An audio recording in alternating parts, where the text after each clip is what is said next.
అందరికీ నమస్కారం. నేను మీకు ఈ ఛానల్ ప్రారంభించడానికి ప్రధాన కారణం మన పురాణాలు, ఇతిహాసాలు నేడు కేవలం పుస్తకాల్లోనే పరిమితమైపోయాయి. పెద్దవాళ్ళు చెప్పేవి వినకుండా మనం వాటి అసలైన అర్థాన్ని కోల్పోతున్నాం.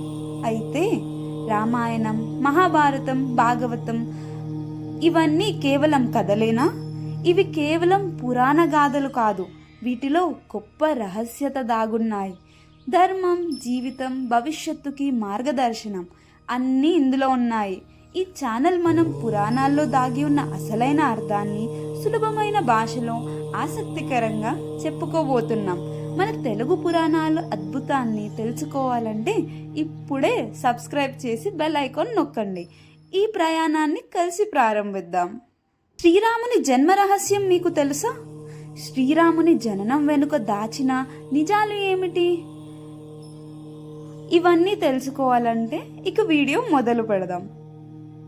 రామాయణం ఎవరు రాశారు? ఎందుకు రాశారు? ఇది ఒక పురాణ గాథనా లేదా ధర్మసూత్రమా? ఇప్పటి వరకు మీకు తెలిసిన రామాయణం ఒకవైపు మాత్రమే, కానీ నిజంగా ఇది లోపల ఇంకో అర్థం దాచి ఉంది. అసలు రహస్యాన్ని తెలుసుకోవాలంటే ఇప్పుడే మనం ప్రస్థానం చేయాలి మహర్షి వాల్మీకి కాలానికి.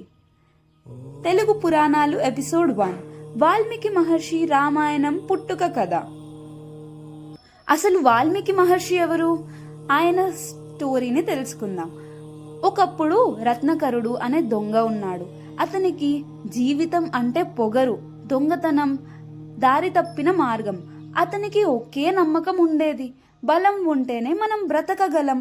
ఒకరోజు ఆదిశేష లాంటి ఓ మహానుభావుడు అతని దగ్గరలోకి వచ్చాడు.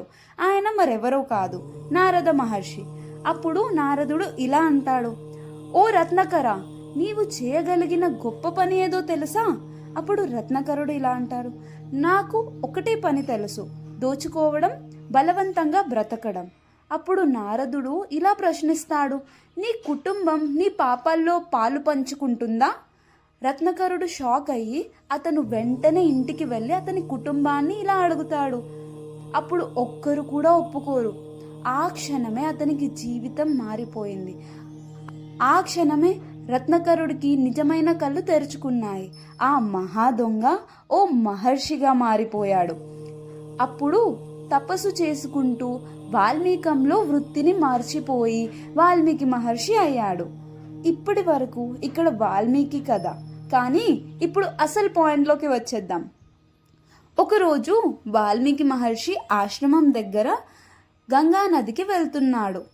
ఆ సమయంలో ఒక క్రౌంచ పక్షుల జంట ఆకాశంలో ఆనందంగా ఆడుకుంటూ ఉన్నాయి.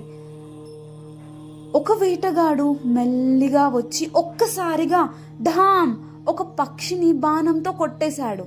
మిగిలిన పక్షి కన్నీళ్లు పెట్టుకుంటుంది, ఆర్తిగా అరవసాగింది. వాల్మీకి మహర్షికి గుండె పగిలినట్లయింది.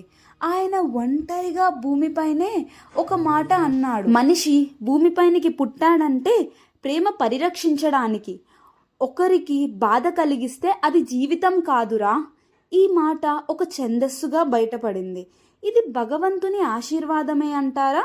ఈ ఛందస్సు వాల్మీకి మహర్షికి ఒక మహాప్రేరణగా మారింది. ఈ క్షణమే రామాయణం పుట్టింది. అలా ఒకానొక రోజు బ్రహ్మదేవుడు వాల్మీకితో ఇలా సంభాషిస్తాడు. వాల్మీకి మహర్షి తపస్సులో ఉండగా బ్రహ్మదేవుడు ప్రత్యక్షమయ్యాడు. బ్రహ్మ వాల్మీకితో ఇలా అంటాడు, వాల్మీకి, ఈ జగత్తు ఒక ధర్మ గ్రంథం అవసరం. నీ తపస్సు వృధా కాదు. నీ చేతి వాటితో ఒక మహాగ్రంథం రచించాలి. వాల్మీకి మహర్షి త్రికరణ శుద్ధిగా ఒక స్పష్టమైన బహుమతి లభించింది. ఆయన రాముని కథ మొదలుపెట్టాడు. ఈ గ్రంథమే శ్రీమద్ రామాయణం. కానీ రాముడు భూలోకానికి వచ్చాడు. రాముడు ఈ కథలో అసలు పాత్ర ఎలా అయ్యాడు? తెలుసుకోవాలంటే తెలుగు పురాణాలు నెక్స్ట్ ఎపిసోడ్ మిస్ అవ్వకండి. ఇక్కడ కథ మరింత ఆసక్తిగా మారుతుంది.